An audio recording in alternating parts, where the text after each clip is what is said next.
श्री विहर्जय तुम जानो। कृष्णा थोड़ा सा अच्छे से सुनिएगा, सब लोग बहुत अच्छे से सुनिएगा। एक बार वृंदावन में बाजार से मैं आ रहा था, कुछ काम था तो गए हुए थे, और जब मैंने देखा कि भाई नाली बहुत कीच कचड़ हो रहा था, नाली जो गटर की नालियां होती हैं ओवरफ्लो हो रही थी, और उसमें सिवाय मलमूत्र के कुछ और नहीं था। थोड़ा सा ध्यान से समझिएगा, मलमूत्र के कुछ भी नहीं था अलावा। तो मैंने कहा अरे राम राम राम राम, इतनी गंदगी। थोड़ा सा मेरे साथ में हो जाइए आप सभी लोग।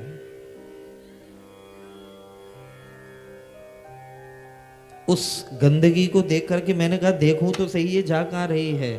बीच बीच में बड़े बड़े कुंड से तैयार हुए तो हैं ब्रजमंडल में, कि जहाँ पर जो भी नाले की गंदगी होगी वो उसमें जाएगी और रिफाइन करके वहाँ पर कुछ ना कुछ उपयोग किया जाएगा, यमुना जी में नहीं जाएगी।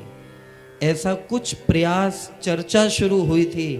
तो मैंने सोचा कि देखूं कि ये नाली कहाँ जा रही है। और वो भरी हुई नाली मलमूत्र से बिल्कुल भरी हुई। मैं साथ साथ चलते चलते गया, और कमाल की बात 5 मिनट में ही उस नाली को पकड़े पकड़े गया तो बीच यमुना जी में उसकी धार जा रही थी, उसी नाली की। आप समझ रहे हैं मैं क्या कहना चाह रहा हूं? यमुना जी में वो नाली की धार जो है जा रही थी। और उससे भी ज्यादा खास बात तो अब मैं कहने वाला हूं कि जहां पर वो नाली मिल रही थी और यमुना जी का जिधर बहाव था, 20-30 कदम आगे एक कोई भगतानी, कोई बुढ़िया मैया बैठी बैठी अपने गोपाल जी को स्नान करा रही थी। मैं उस समय खड़ा ये बात सोचने पे मजबूर हुआ कि क्या इसको श्रद्धा कहते हैं? अगर ये श्रद्धा है तो ये श्रद्धा गलत है। समझ आ रही बात? यदि ये श्रद्धा है तो ये श्रद्धा गलत है। अरे हम यदि उस स्थिति में स्नान कर सकते हैं तो आप गोपाल जी को भी नहलाओ। जब दिख रहा है कि साक्षात जो है गटर आ रहे हैं, मलमूत्र आ रहा है, और उसी में ही आज भी श्रद्धा से लोग स्नान कर रहे हैं। मुझे पता है कि मेरी स्थिति जुए के बराबर भी नहीं है। कौन आप लोगों में से भी कितने मेरी बात मानेंगे? सुन तो रहे हैं, लेकिन कौन कौन मानेगा मुझे क्या पता। न के बराबर। क्यों?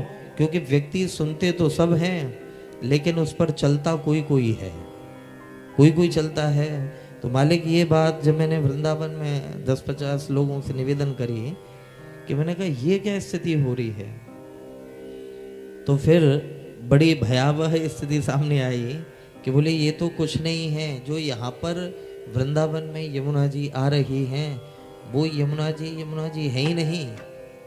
दिल्ली में खत्म है, बिल्कुल दिल्ली में यमुना जी खत्म है। टोटल गटर का पानी आ रहा है।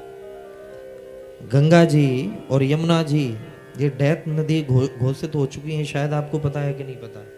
डेथ नदी घोषित है ये इलाहाबाद में। कानपुर में देखिए आप क्या स्थिति है। तो केवल अंधी श्रद्धा। लेकिन एक बात देखिए कि जब हम लोग किसी कुंड पर जाते हैं, तालाब पर जाते हैं स्नान के लिए, बिहार में तो छठ का उत्सव होता है ना, है?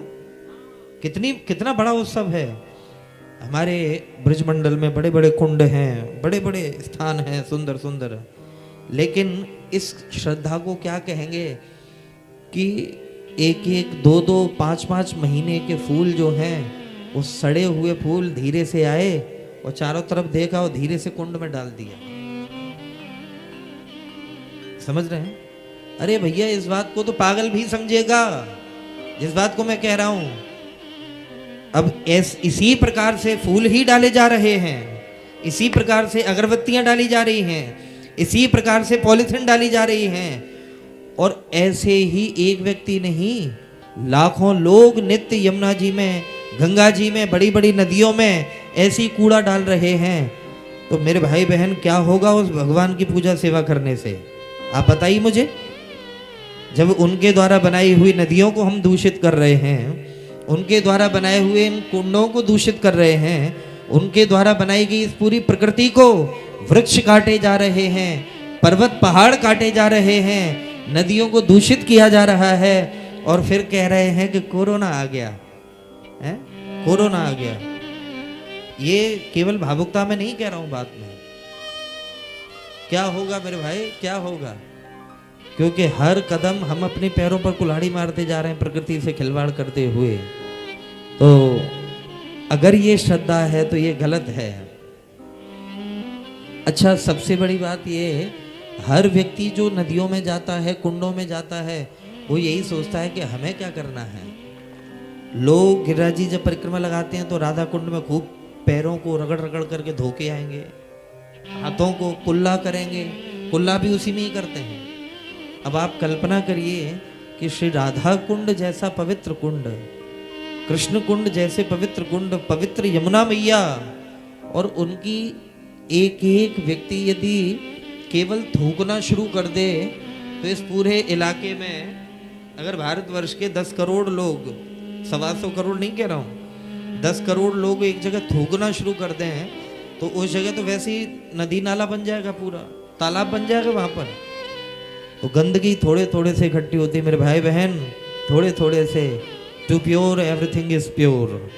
सबसे पहले खुद सुधरने का प्रयास करें कि हम खुद ये संकल्प लें कि कभी भी कोई भी ऐसी वस्तु, न तो नदियों में, न कुंडों में, न किसी पवित्र तीर्थ में ऐसी वस्तु नहीं डालेंगे जिसके डालने से, हमारे उस वस्तु के डालने से उसमें गंदगी बने। और यदि हर व्यक्ति संकल्प ले लेगा मेरे भाई बहन, तो सहज में ही दूषण कम हो जाएगा, सहज में ही प्रदूषण कम हो जाएगा। एक बहुत बढ़िया शायरी है, दरिया की कसम, मौजों की कसम, दरिया की कसम, मौजों की कसम, ये दाना वाना बदलेगा, पहले तो जरा तू खुद को बदल, फिर सारा जमाना बदलेगा। पहले तो जरा तू खुद को बदल, फिर सारा जमाना बदलेगा। प्रयास करें भैया, खुद से ही प्रयास करें कि अपने इर्द गिर्द गंदगी ना होने दें, वायुमंडल को प्रदूषित न करें, और हमारी जो वृक्ष इत्यादि हैं प्रकृति को दूषित न करें। थोड़ा कहना बहुत समझना। राधे राधे।